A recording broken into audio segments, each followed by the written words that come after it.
Hi everyone, welcome in my channel. मेरा नाम झलम दर्जी है और मैं आज से आपको अकाउंट और इकोनॉमिक्स पढ़ाऊंगी और मैथ की शॉर्टकट ट्रिक्स इसलिए क्योंकि अकाउंट में बहुत सारे सवाल सी होते हैं ज़्यादातर।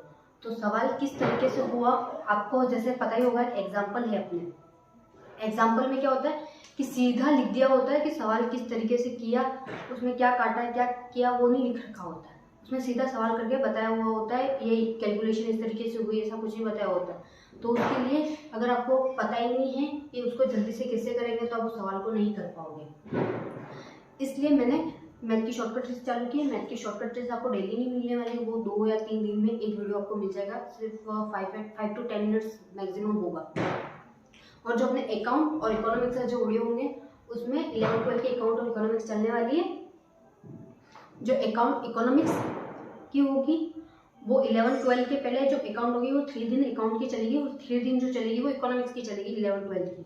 तो 3 दिन का अपन गैप बना के चलेंगे ताकि अपना जो सिलेबस है वो डेली मिलता रहे आपको भी, और आप भी पढ़ सको आराम से और अपना एक एक टॉपिक जो आपके क्लियर नहीं है वो सारे क्लियर हो जाए।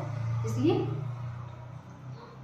और एक और बात, जो अपन ये टॉपिक्स पढ़ रहे हैं, मैं जो टॉपिक बता रही हूँ उसमें अगर आपको ये लगता है कि ये टॉपिक्स हमें नहीं आ रहा समझ में या फिर ऐसा कुछ है तो आप मेरे को कमेंट कर सकते हो। मैं कमेंट में बता सकती हूँ आपको वापस, या फिर मैं दूसरे दिन जब भी लूँगी तो उसको वापस एनालाइज करवा दूँगी। उससे उस टॉपिक से शुरू करूँगी जहाँ से आपको पता नहीं है, आपको जहाँ मिस्टेक लग रही है वहीं से शुरू करूँगी, नया टॉपिक नहीं शुरू करूँगी उससे पहले। तो आप कमेंट डालिएगा।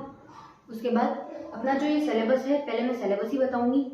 और सबसे पहले क्या होता है, लोग कॉमर्स तो ले लेते हैं, गांव वाले लोग ज़्यादातर कॉमर्स तो ले लेते हैं बच्चे, बट उनके लोगों के अंदर थिंकिंग होती है यार हमने कॉमर्स ले ली। दूसरे सारे लोग ये बोलते हैं तुमने कॉमर्स क्यों ली, कॉमर्स में तो कोई वैकेंसी नहीं निकलती। ऐसा कुछ नहीं है, ये लोगों की थिंकिंग है। कॉमर्स में बहुत सारी वैकेंसीज निकलती है, बस ध्यान हमें रखना होता है और पढ़ाई भी हम पे डिपेंड करती है, हमें किस तरीके की पढ़ाई करनी है, किस फील्ड में जाना है, क्या करना है क्या नहीं करना। आप सबने कॉमर्स लिए तो अपना गोल पहले से सेट करके रखा होगा, या बहुत जनों ने गोल सेट नहीं किया होगा तो उनका ये होगा कि मम्मी पापा का बिजनेस होगा किसी का तो वो बिजनेस आगे जाके चलाना होगा, या फिर किसी को जॉब के अंदर जाना होगा, सीए की तैयारी करनी होगी। इन सब की तैयारी करने के लिए भी एक कॉमर्स ही इंपॉर्टेंट होती है। उसके बाद अगर कोई बैंकिंग डिपार्टमेंट में जाना चाहता है तो उसके लिए भी कॉमर्स ही है। और बैंकिंग डिपार्टमेंट में और मतलब जो कॉमर्स होती है उसमें और भी फील्ड में जॉब्स निकलती है जिसके बारे में आपको पता नहीं होगा, जिसमें जूनियर अकाउंटेंट ये भी गवर्नमेंट के थ्रू निकलती है।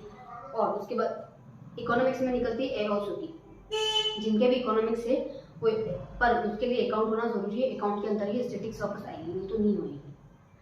तो वो आपको अगर चाहिए तो अगर आप उसमें तैयारी करना चाहते हो तो उसके लिए भी बेस्ट इंपॉर्टेंट है। आप इकोनॉमिक्स एएसओ के लिए भी इंपॉर्टेंट है जिसमें 11-12 का पार्ट आने वाला है, और अकाउंट के अंदर भी आने वाला है। जो जूनियर अकाउंटेंट की तैयारी कर रहे हैं वो 11-12 का 11-12 में अगर अपना बेस क्लियर होता है 11 में क्या होती है, जनरल इंग्लिश होती है। अपने नॉर्मली जो जनरल इंग्लिश चलती है वो अपने 11 में जो अपन को रूल्स बता के रखे हुए होते हैं उसी पे चल रही होती है। तो बहुत जनों के वो रूल्स क्लियर नहीं होते तो उनके आगे जाके वो सिलेबस वापस वैसा का वैसा ही रहता है। ये कभी होता ही नहीं, वो पूरा वो कर ही नहीं पाते, आगे के इंट्रो नहीं कर पाएंगे। इंट्रो के बिना अकाउंट कभी पॉसिबल ही नहीं है कि उसको आ जाए। तो सबसे पहले जो रूल्स है उनको वो याद होने चाहिए। अगर आपको ये पता नहीं होगा मैं बता देती हूँ कि आपको जो 11 में जो रूल्स बताए गए जनरल इंट्रो को लेकर वो वापस 12 में नहीं बताए जाएंगे। 12 में आपको सिर्फ इतना बताया जाएगा, अगर किसी जनरल एंट्री की रूल कोई चेंज हो रहा है तो वही रूल बताया जाएगा और कोई रूल्स नहीं बताए जाएंगे आपको। उसके बाद अगर आप first year second year third year में जाते हो तो उसमें सीधा नोट डाल के लिखा होता है बुक के अंदर कि आपने ये इस क्लास में पढ़ चुके हो, इसके रूल्स ये होते हैं, ये भी आप उसमें देख चुके हो। तो आपको इसलिए 11-12 तो वापस उसमें देखना ही पड़ता है। अपने पास जो नोट्स अवेलेबल होते हैं उसमें क्या उस अंदर भी देख सकते हैं अपन, या फिर अपन इस क्लासों के थ्रू भी उनको वापस रिवाइज कर सकते हैं। अगर आपके कोई topic first year second year third year में हो और वो इससे रिलेटेड हो तो आप यहाँ पे पढ़ सकते हो वापस और एक बार रिवाइज कर सकते हो जो टॉपिक आपको अच्छे से नहीं आता है। और सबसे बड़ी बात, जो अपन ये पढ़ रहे हैं उसमें मैंने साथ में नंबर्स भी बता के रखे, कितने मार्क्स का कितना टॉपिक आने वाला है, कौन से मार्क्स अपन को ज़्यादा लाने हैं, कहाँ से लाने हैं, कितना पढ़ना है कितना नहीं पढ़ना है, वो सब आप पे डिपेंड करता है। अगर बहुत अच्छे मार्क्स लाना चाहते हो तो आपको कौन कौन से टॉपिक ज़्यादा फोकस से पढ़ने चाहिए, और अगर आप पासिंग मार्क्स लाना चाहते हो तो किस तरीके से पढ़ना है। अगर आपको एंड टाइम पर पढ़ना है एंड टाइम पे पढ़ने बैठते हो आप तो किस तरीके से होता है, ये सब इस वीडियो के अंदर मैं आज बता दूंगी। उसके बाद आज जो सिलेबस वापस चालू कर रही हूँ, मैं सिलेबस नहीं लिखाऊंगी डेली, मैं सिर्फ अब जो टॉपिक्स लिखाऊंगी उसी पर। तो फर्स्ट जो सिलेबस है अपना, सिलेबस की क्लास एक बार जरूर से देख लेना, नहीं तो फिर ये होगा कि हमें तो ये पता ही नहीं था टॉपिक कौन सा कट गया। अभी बहुत सारे टॉपिक्स सिलेबस कटा भी है, नया सिलेबस है उसमें बहुत सारे कट गए। या तो तुम कोई भी ले लो, मैथ का सिलेबस ले लो, किसी का भी सिलेबस ले लो, सब में कटा हुआ, इसमें भी कटा हुआ। फिर ये नहीं हो कि हमने ये पढ़ लिया और ये एग्जाम में क्वेश्चन ही नहीं आया, इससे आप पढ़ने का कोई मतलब भी रहेगा, क्योंकि आपका वो टॉपिक अच्छा हो जाएगा। उसमें आप टाइम वेस्ट करोगे तो आपको वो टॉपिक अच्छा लगता हो और पता चला कि भाई टॉपिक कैंसिल हो गया तो आप क्या करोगे तब। इसलिए हमें ज़रूरी है कि एक बार इन वीडियो को अच्छे से देखें और अपना जो ये सिलेबस है उसे देख लें। एक बार सिलेबस देख लो।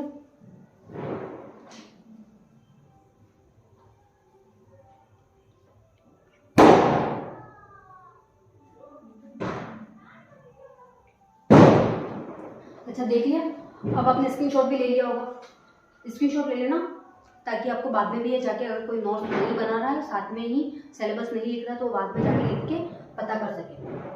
अब जैसे लेखांकन का सबसे पहला पॉइंट जो है अपना टॉपिक्स क्या है, 11th क्लास का है। आज सिलेबस में किस क्लास का बता रही हूँ, 11th क्लास का सिलेबस होता है। जो 11th क्लास का सिलेबस है उसमें है लेखांकन का परिचय, इंट्रोडक्शन टू अकाउंटिंग। किसका परिचय है, लेखांकन का परिचय। और लेखांकन के सैद्धांतिक आधार, थ्योरी बेस ऑफ अकाउंटिंग। किसकी, थ्योरी बेस ऑफ अकाउंटिंग।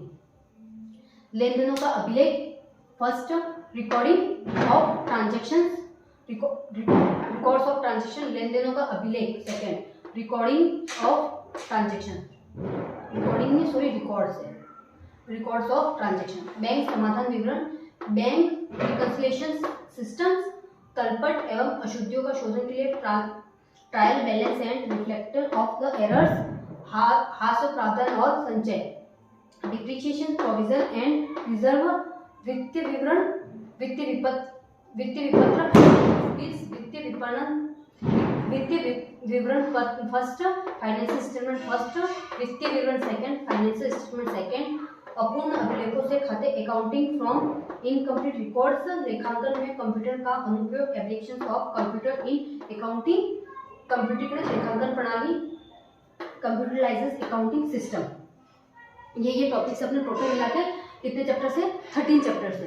उसमें आप देखोगे कि मैंने यहाँ दो जगह पे क्रॉस लगा के रखा है, एक तो 8 नंबर पे क्रॉस लगा के रखा है और एक लगा के रखा है मैंने 11 नंबर पे। ये क्रॉस क्यों लगाया मैंने, क्योंकि ये दोनों चैप्टर कर चुके हैं। ये चैप्टर आपकी किताब में जरूर होंगे बट इसमें नहीं है अपने जो सिलेबस के अंतर्गत।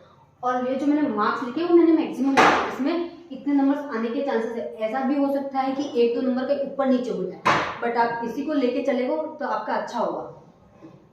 सबसे पहले अपने लेखांकन परिचय, क्या इंट्रोडक्शन टू अकाउंटिंग और लेखांकन के सैद्धांतिक आधार, थ्योरी बेस ऑफ अकाउंटिंग। पहला इतना ध्यान रखना, अगर आप लेखांकन का परिचय मतलब इंट्रोडक्शन टू अकाउंटिंग नहीं पढ़ोगे, आप जो अपने लेखांकन का परिचय है वो अगर आपने नहीं पढ़ा तो सैद्धांतिक अवधारणाएं भी नहीं पढ़ पाओगे आप। क्योंकि अगर आपको लेखांकन अकाउंटेंट के बारे में कुछ पता होगा, अकाउंटिंग के बारे में, तो ही उसकी सैद्धांतिक आधार पढ़ोगे, नहीं तो कहाँ से पढ़ोगे आप। अगर ये दोनों को आप मिला के पढ़ते हो सही से अच्छे से, और इस दोनों में सबसे बड़ी बात, इन दोनों में थ्योरी पार्ट है और कुछ भी नहीं।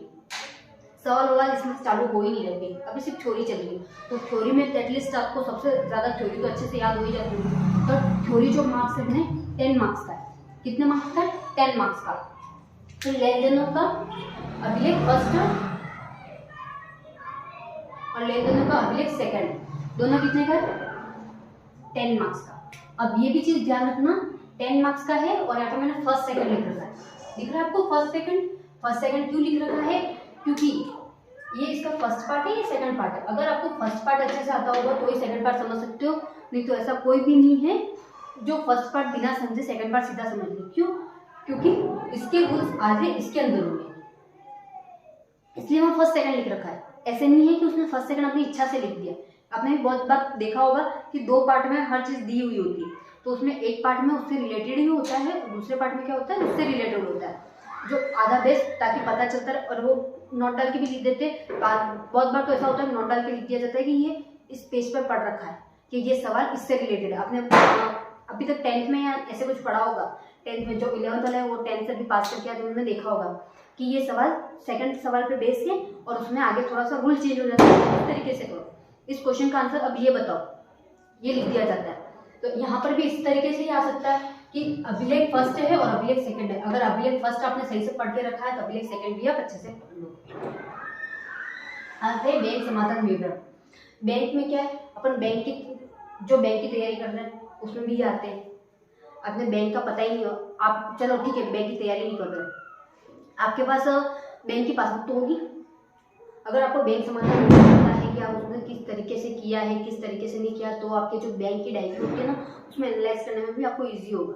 खासकर उसमें डेबिट क्रेडिट आता है तो किस तरीके से आता है, उसमें क्या क्या बना हुआ है, क्यों बना हुआ है, ये सारी चीज़ें आपको उसके थ्रू बता दिए जाते हैं कि इस तरीके से होता है, ये इस तरीके से करते हैं बैंक वाले, जो भी काम होते हैं वो किस तरीके से करते हैं। इसलिए वो बैंक समाधान विवरण और बैंक समाधान विवरण कैसे बनाया गया पूरा वो भी बता दिया जाता है आपको, बैलेंस शीट बना के पूरी बता देती है उसमें। इसकी बैंक समाधान विवरण की अलग से होती है, जो अगर आप चाहते भी होंगे तो आपने इतने ट्रांजेक्शन इस महीने में किए, इतने ट्रांजेक्शन इस महीने में किए, फिर टोटल आपको बता दिया जाता है कि इतने ट्रांजेक्शन हो चुके हैं, आपके पास इतनी इनकम आई थी, आपने इतनी इनकम निकाल दी, वो सब कुछ उसमें लिखा हुआ आता है। और किसी किसी का क्या होता है, सैलरी अकाउंट होता है, किसी सबके अलग अलग अकाउंट होता है। अगर कोई कंपनी चला रहा है तो कंपनी के भी एक अलग अकाउंट होते हैं, तो वो सारे भी बैंक से ही चलते रहते हैं। ये वो बैंक से उन्होंने बात करके रखी होती है कि अगर हमें इतना लोन चाहिए, अगर जो भी है उसके हिसाब से सारा बैंक के अंतर्गत आता है, तो बैंक में उसमें बता दिया जाता है। अगर आपको ये पता नहीं होगा तो आप उस डायरी में भी पता नहीं कर सकते, या ना तो बैंक वाले के जाके कुछ बता सकते हो कि आपने ये कहाँ से गलत किया, ये क्या हुआ। बहुत बार होता है कि उसमें भी एरर्स आ जाते हैं और वो आपके चार्ज ज़्यादा काट लेते हैं। हाथ प्रावधान संचय, डिप्रिसिएशन, प्रोविजन एंड रिजर्व, कितने मार्क्स का है? एक मिनट, मैं ये लेन देन बैंक समाधान विवरण तलपट का बताना ही भूल गई। तलपट के और उनके कितने नंबर से अपने पूरे 15 मार्क्स है। तलपट जो है, तलपट अशुद्ध शोधन, मतलब तलपट बना दिया गया, पूरी की पूरी बैलेंस शीट बना दी है कि क्या हुआ, किस तरीके से बैलेंस चला, अपना सब कुछ बता दिया उन्होंने कि ये बैलेंस था, ये हुआ, सब कुछ बनाने के बाद उन्होंने एक चीज़ तो उसमें कुछ अशुद्धि आ गई, उनसे गलती हो गई, जैसे मैंने बोला कि उसमें कुछ मिस्टेक हो जाती है, तो अपन को कैसे पता चलेगी? और उनको अगर पता चल गई है तो अब वो वापस पूरा सॉर्ट आउट तो करने बैठेंगे नहीं। अगर मैंने पूरा 10 पेज का सवाल, मतलब 2 पेज का, 3 पेज के जो भी था, मैंने वो सब कुछ कर लिया, अब मेरी एक छोटी सी गलती हो गई और मुझे पता चल गया मेरी यहाँ पे मिस्टेक हो गई है, तो उसके लिए रूल आते हैं। तो वो सारे जो अशुद्धि को ठीक करने के लिए रूल आएगा, वो कहाँ आएंगे? तलपट में आएंगे, तलपट एवं अशुद्धियों के शोधन में आएंगे। इसीलिए हाथ प्रावधान एवं संचय, ये कितने मार्क्स का? ओनली ये चैप्टर जो है वो आपके 20 मार्क्स का। कितने मार्क्स का? 20 मार्क्स का। क्या है? हाथ प्रावधान एवं संचय sorry, depreciation, provision and reserve, जो भी अपने संचय किए गए हाथ से, मतलब डिप्रिसिएशन किसी चीज़ पर, जैसे कि मेरे पास एक मशीन है, मैं उस मशीन का यूज़ कर रही हूँ, लगातार उस मशीन का यूज़ करते हैं तो उसमें कुछ ना कुछ प्रॉब्लम आ जाती है, तो उसके पार्ट्स लूज हो जाते हैं, या उसके लिए फिर अपन को खर्चा करना पड़ता है। जैसे अपन बाइक भी चलाते हैं तो थोड़े अपन नई बाइक लाते तब क्या होता है, अच्छे से चलती है, फिर उसको सर्विसिंग करानी पड़ती है, उसमें कुछ ना कुछ थोड़ी बहुत प्रॉब्लम आती रहती है 2-3 साल के बाद, तो अपन को ठीक करवाते रहना पड़ता है। तो वो सब किसके अंतर्गत आएगा? फिर उसमें अगर वो ठीक कराऊंगी मैंने बाइक ले, चलो 1 लाख में बाइक ले ली मैंने, और फिर मैंने उसमें धीरे धीरे खर्चे कम बढ़ते ही जा रहे, तो खर्चे भी तो अपन इंक्लूड करेंगे ना, कि वो खर्चे आपको नहीं देने पड़ेंगे, ऐसा तो नहीं कोई और दे देगा, अपन को ही देना है। तो उसके लिए भी अपन को वो उसका रिकॉर्ड रखना पड़ेगा मेरे। फिर अगर मैं बेचने जाऊँ उस बाइक को कि मेरे को ये बाइक इतने में बेचनी है, तो मैंने इतने में बेच दी, तो मेरे को इतना तो पता चलेगा मैंने आज तक इस बाइक पर इतना इन्वेस्ट किया था और मुझे इतना ही मिला। तो ये सब इसके अंतर्गत आ जाएगा। और वित्तीय विपत्र अपन को पढ़ने ही नहीं है, दूसरे में इसके बारे में समझा ही नहीं रही आपको, ये कुछ नहीं समझा रही। क्यों नहीं समझा रही? क्योंकि यहाँ पे है ही नहीं अपने टॉपिक, तो क्यों फालतू का टाइम वेस्ट करना आपने। वित्तीय विवरण फर्स्ट, फाइनेंशियल स्टेटमेंट फर्स्ट, और वित्तीय विवरण सेकेंड, फाइनेंशियल स्टेटमेंट सेकेंड। आपको पता है वित्तीय विवरण, वित्तीय वर्ष कौन सा होता है अपना? एटलीस्ट पता होना चाहिए। 31 मार्च से 1 अप्रैल, 31 मार्च से 1 अप्रैल का स्टेटमेंट ईयर होता है, फाइनेंशियल ईयर होता है। वित्तीय विवरण वित्तीय वर्ष होता है, तो ये इसके अंतर्गत वित्तीय विवरण किस तरीके से बनाए जाते हैं? जब अपने 31 मार्च वाले बनते हैं, 31 मार्च 31 मार्च को जो बना के सबमिट किए जाते हैं वो सारे इसके अंतर्गत आएंगे, किस तरीके से बना, क्या हुआ क्या नहीं हुआ, ये सारा का इसके अंदर बताया जाएगा। और कितना होंगे 25 मार्क्स का। कितने मार्क्स का? ये 25 मार्क्स का है। अपन अभी देखो से खाते, ये टॉपिक्स तो अपन है ही तो इसको भी नहीं पढ़ेंगे। अकाउंटिंग फ्रॉम इनकम्प्लीट रिकॉर्ड्स, लेखांकन में कंप्यूटर का अनुप्रयोग, मतलब application of computer in accounting. अपने जो अकाउंट बना रहे अपन वो कंप्यूटर के थ्रू होते हैं आजकल। पहले क्या होता था, रेड कलर की खाता बही आती थी, उसमें होता था वो सारी चीज़ें। अब कंप्यूटर में हो गया, तब कंप्यूटर में कौन सा कहाँ होगी, कौन सा अपना ऑप्शन कहाँ मिलेगा, वो सब इसके अंदर बताया जाएगा। और ये कंप्यूटर लेखांकन प्रणाली, कंप्यूटराइज्ड अकाउंटिंग सिस्टम, ये दोनों एक के अंतर्गत ही है। अगर आपको ये पढ़ोगे तो ये समझ में आएगा, क्योंकि ये बैक टू बैक चलेगा, बिना बैक टू बैक चले ये नहीं हो सकता। तो ये आपके 20 मार्क्स का है, ये 25 मार्क्स का, ये 20 मार्क्स का, ये 15 मार्क्स का, ये 10 मार्क्स का, ये 10 मार्क्स का। अगर मेरे हिसाब से कोई ज़्यादा ही नंबर अच्छे से लाना चाहता है तो मैं आपको बताती हूँ, पहले आपको सबसे पहले ये तो पढ़ना ही पड़ेगा। अगर ये पढ़ोगे सबसे पहला ऑप्शन, फिर अगर आप ये पढ़ो तो ज़्यादा अच्छा है, क्योंकि ये दोनों ही चैप्टर कितने मार्क्स के अपने, अगर ये पढ़ो तो ये समझ में आएगा, नहीं तो ये समझ में नहीं आने वाला। और उसके बाद आपको यहाँ ऑप्शंस में मिलेंगे, ये जो होंगे तो आप ये करोगे तो ज़्यादा है, क्योंकि यहाँ पे आपको थ्योरी पार्ट मिलेगा। जो थ्योरी करना चाहता है उसके लिए खासकर कि इसमें जो मिलने वाला है अपन को थ्योरी पार्ट मिलने वाला है। और ये जो 25 मार्क्स का जो आने वाला है उसमें ज़्यादातर सवाल आने वाले हैं अपने लिए। क्या आने वाला है? 25 का जो मार्क्स का है वो उसके अंतर्गत सवाल आने वाले हैं, और ये इसके अंदर ही आने वाले हैं सवाल, बट इतने नहीं आने वाले। इसमें थ्योरी का पार्ट ज़्यादा समझाया गया। उसके बाद जनरल एंट्री किस तरीके से बनती होगी वो सारी चीज़ें बताइए। बैंक का भी अच्छा है, बैंक पढ़ो, किसी को बैंक में इंटरेस्ट है, बैंक खाते में मतलब कैसे होता है क्या नहीं होता, तो वो सब अच्छी चीज़ है उसमें भी। और ये अशुद्ध वाला, अगर आप ये पढ़ते हो बैंक और ये, तो ये भी अच्छे खासे मार्क्स लेके आ रहा है आपके लिए। और सबसे बड़ी बात, अगर आप ये छोड़ भी देते हो तो ये हास्य वाला प्रावधान वाला है जो डिप्रिसिएशन वाला, वो एक अकेला चैप्टर कितने मार्क्स लेके आ रहा है आपके लिए? 20 मार्क्स। तो एटलीस्ट आपको ये और ये वाला टॉपिक और ये टॉपिक 1 2 3 4 टॉपिक भी कर लोगे तो आपके बहुत अच्छे हो जाएंगे। ऐसा हो कि 2 टॉपिक किसी को छोड़ने हो या फिर ऐसा कुछ, तो वो छोड़ सकता है और अपने लिए थोड़ी बहुत आसानी कर सकता है कि उसको कहाँ से कितने नंबर लाने हैं, कितने नहीं लाने हैं, उसको पता होना चाहिए। और एक और बात फिर से बता रही हूँ मैं आपको कि इसमें 1-2 नंबर आगे पीछे हो सकते हैं, फिक्स नहीं है इतने ही नंबर का यहाँ से आएगा, बट मैक्सिमम मार्क्स यही है, इसी से आने वाला है।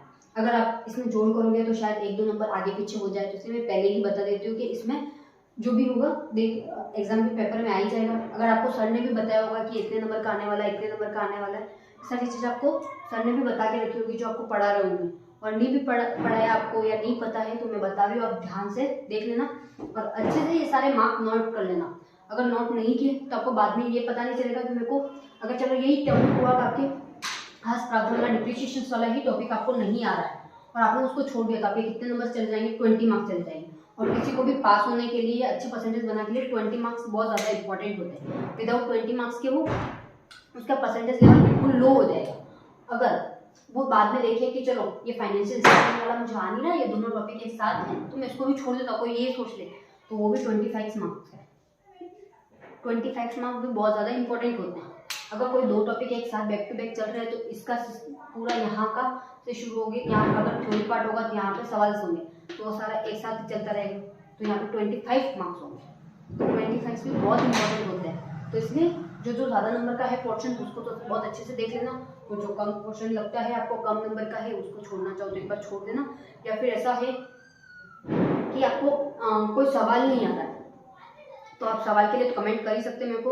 और अगर आप ये पार्ट छोड़ना भी चाहते हो, ये वाला जो पार्ट है 15 मार्क्स का, वो छोड़ना भी चाहते हो तो पूरा मत छोड़ना। उसके अंदर थोड़ी बहुत थ्योरीज आती है वो देख लेना, क्योंकि थ्योरी का जो पोर्शन होता है वो अपने 2 नंबर के क्वेश्चंस में इस तरीके से पुटअप हो ही जाता है, तो आपके लिए इजी रहेगा। सवाल नहीं आते तो एक बार देख लेना आपको क्या करना है, सीखना। जैसे तो मैं सिखा रही हूँ और आप पे डिपेंड करता है कि आप कितना सीखना चाहते हो। इसलिए आज के लिए इतना ही, देख लो आप एक बार, ले लिया स्क्रीनशॉट। पहले भी मैंने टाइम दिया था स्क्रीनशॉट लेने के लिए, सेकंड बार फिर से मैं टाइम दे रही हूँ, क्योंकि किसी किसी ने नहीं लिए होंगे या फिर कोई लास्ट में जुड़ा होगा इस वीडियो के, बाद में उन्होंने आगे बढ़ा दिया होगा पोस्ट करके। मुझे पता है बहुत जने होंगे ऐसे जो पोस्ट करके आगे बढ़ा देते हैं। तो that's all, okay bye, see you soon in next video.